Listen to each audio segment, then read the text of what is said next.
Prose restoration age. So we already talked about the restoration age. We know it briefly. So prose of restoration age. The restoration marks the beginning of modern prose. Matthew Arnold marks the restoration. Um, sorry, something wrong.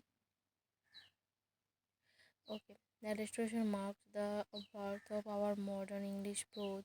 It is by its organism or an organism show uh, opposed to length and involvement and enabling us to be clear, plain and short. The English prose after the restoration breaks with the styles of the times preceding it, finds the true law or prose and became modern, becomes in spite of superficial differences the style of our own day, the shape, the spread of the spiritual spirits of common sense and of the critical temper of mind, the love of definiteness and clarity, and of the hatred of the pedantic and obscure have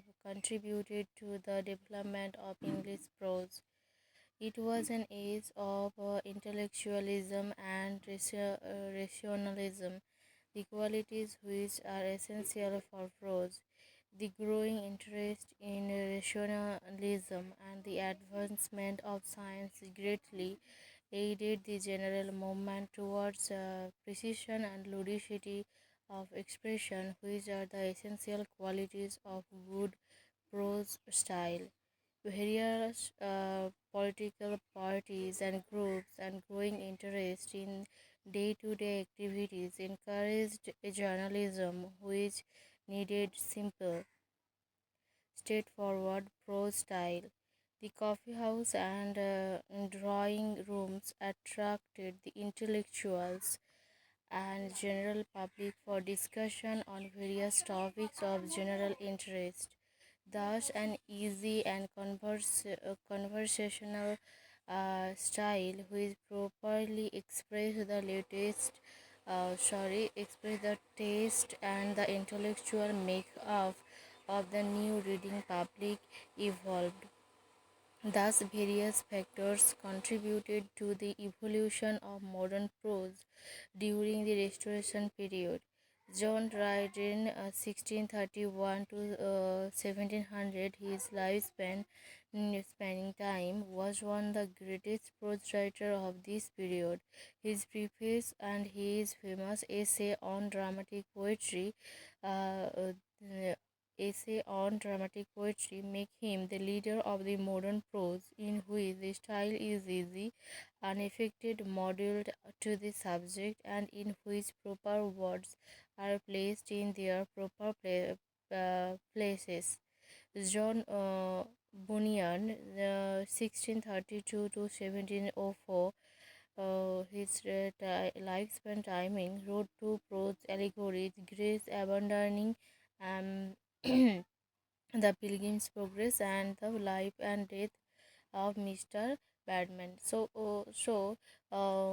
Bunyan is called a pioneer of English novel. The Pilgrim's Progress is remarkable for impressive characters, presentation of contemporary life, and dramatic interest. Bunyan's style is simple, clear, lucid, biblical, and colloquial. The diaries of the period are important in terms of style and new forms. There are two diary writers who needed to be introduced here. The diary of Sir John Pepys, 1633 to 1703, is remarkable for the unaffected naturalness of style and narrative skill. As a historical document in previous and it provides an interesting view of the life of Restoration London. John Evelyn's diary. So first diary is the diary of John Pepys and the John. Second diary is John Evelyn's diary. Diary was written with an eye on the public. It is a more fair finished production in the manner of style. Other writers who deserve mention are Lord Halifax, Sir William Temple, Thomas Hobbes, and Sir John Lake. So, restoration drama. Another important thing is there is the restoration drama. So, the theaters which were closed in 1642, we all know about that, were open during the restoration. So in the restoration is the theater remain open. They become the righteous hunt of the upper class. Consequently, the plays written for the playhouses were distinctly calculated by the authors to appeal to a courtly and cavalier audience. It is this that explains the rise of the heroic tragedy and development of the comedy of manners. The so if you don't know what is comedy of manners, then you must use the term in the Google and you search that. The heroic tragedy appealed to artificial aristocratic sentiments on the subject of honor, and the restoration comedy of manners reflected the morally vicious but intellectually brilliant atmosphere of the salons and the chocolate house. So here we go with another topic, that is the um, restoration heroic tragedy. So the restoration tragedy is also known as the heroic tragedy. Um, we know that what is the tragedy is that it is the drama which main theme is the sorrow and sadness. The influence of French romance and drama produced its first important result in the form of the heroic play.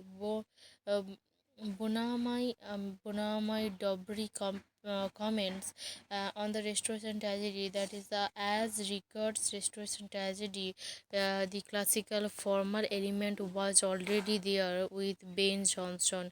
The heroic aspects were Adam Bretted, open in pleasure and messenger, and even Shakespeare. Coriolanus in a figure of heroic tragedy, and so indeed in a Tamburlaine. Okay, Viola is a heroic woman. Okay, the restoration tragedy is artificial. Its emotions are unreal. We all know that the restoration is what is, according to Dobry, the fantastic ideas of valor, the absurd nations of dauntless unquenchable love of restoration tragedy do not correspond with experiences. It mainly deals with conflict between love and honor. John Dryden was the principal writer of the heroic tragedy. His famous tragedy are Tyrannic Love, Conquest of Granada, and All for Love. In Dryden's heroic play, we find a hero of superhuman powers and with superhuman ideals. There is a heroine of unsuppressed beauty and constancy. There is an inner conflict in the minds of several characters between love and honor, and here there is a striving story of fighting and material enthusiasm filled with intense dramatic interest. In All for Love is the finest tragedy of the period. Another playwright was Thomas Otway. He wrote Alcibiades, Don Carlos, The Orphan, and Venice Preserved. A conception of love and courtship leads to an ideal marriage in which the lovers prefer to remain the more agreeable names of mistress and gallant. It is a polished courtship in which passion gives place of manner. Nothing should be in excess, neither passion or nor indifference, neither boldness in men, and nor coyness in women. So the attitude must be easy and graceful. The restoration committees are considered as antisocial because they represent social institutions, particularly marriage, in a ridiculous light. They are neither romantic nor revolutionary. Okay. So conventions are accepted to be played with and attacked merely by way of giving opportunity for witty raillery or point to and intrigue. The most brilliant and amazing statement of the experiment is given in Conclaves, The Way of the World, and Wacherley's The Country Wife. The country wife is prescribed um, in my study. Okay. uh, Jeremy Coyler condemned the Restoration Committee for immorality. Charles Lamb contradicts Coyler. He remarks the final and miracles, the Doreen Mans and the Tossroads. In their own sphere, do not offend any moral sense. In fact, they do not appeal to it all.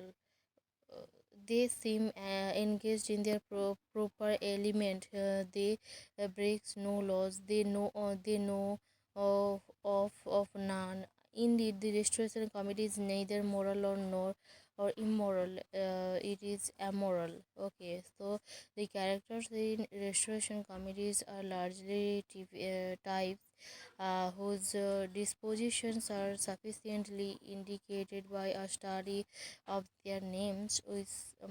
We have Sir Plopping Platter, Horner, Scrub, Sir John Bruty, Square Sulen, Lady Bountiful, Lady some fanciful, etc. The restoration dramatists drew their characters and copied their situation from the life they saw around them. The restoration dramatists were interested in wit and portrayal of manners rather than in the movement and progression of events. Should they employ a spatial rather than a temporal plot? Okay, so the